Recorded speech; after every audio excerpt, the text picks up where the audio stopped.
अस्सलाम वालेकुम, आप देख रहे हैं निज़ाम टीवी। मैं हूँ सवाद नाज।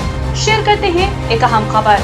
सऊदी अरब के यौमुल वतनी नेशनल डे पर पाकिस्तान इंटरनेशनल स्कूल रियाज की जानिब से शानदार रंगारंग प्रोग्राम मुनक्किद किया। मज़ीद तफसीलात जानते हैं रियाज सऊदी अरब से वसीम खान की इस रिपोर्ट में। सऊदी अरब के यौमुल वतनी पर पाकिस्तान इंटरनेशनल स्कूल रियाज की जानिब से शानदार रंगारंग प्रोग्राम मुनक्किद किया गया, जिसमें लिंक ऑफिसर राना मासूम, ग्रुप कैप्टन राहील, नादर आलम, सऊदी वज़ारत तालीम के नुमाइंदगान और तलबा ने भरपूर शिरकत की। गर्ल्स विंग की तकरीब में बच्चों और बच्चियों ने सऊदी मिली नगमों पर उम्दा परफॉर्मेंस का मुजाहरा किया। बच्चों ने झंडों, झंडियों और सऊदी मलबूसात में मुज़य्यन होकर सऊदी अरब से अपने अकीदत और मोहब्बत के रिश्ते का इजहार किया। तकरीब में पाकिस्तान और सऊदी अरब की दोस्ती और सऊदी सकाफत के तमाम रंग नजर आए। तकरीब से खिताब करते हुए मेहमान खुसूसी सफीर पाकिस्तान अहमद फारूक ने सऊदी क़यादत और सऊदी अवाम को यौमुल वतनी पर मुबारकबाद देते हुए पाकिस्तान और सऊदी अरब के गहरे तल्लुकात को उजागर करते हुए कहा कि ये मुश्तरका सकाफती और मजहबी रिश्तों से इस्तवार है। तकरीब से खिताब करते हुए प्रिंसिपल राजा मोहम्मद इरफान का कहना था कि इस्लामी विरसे की मिसाल मुमलकत सऊदी अरब का कौमी दिन 23 सितंबर ऐसा रोशन बाब है जिसे उम्मत मुसल्लमा की तारीख में सुनहरी हरूफ में लिखा जाता रहेगा। तकरीब से टीचर अजहर सरफराज, अनवारुल हक, मोहम्मद जवेद और दीगर ने भी खिताब किया। तकरीब के आखिर में सफीर पाकिस्तान अहमद फारूक ने सऊदी अरब के यौमुल वतनी का केक काटा।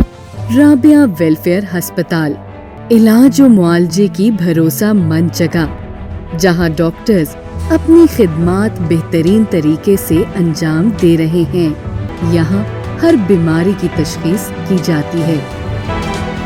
राबिया वेलफेयर अस्पताल। मजीद मालूमात के लिए हमारे कस्टमर केयर नंबर पर कॉल करें।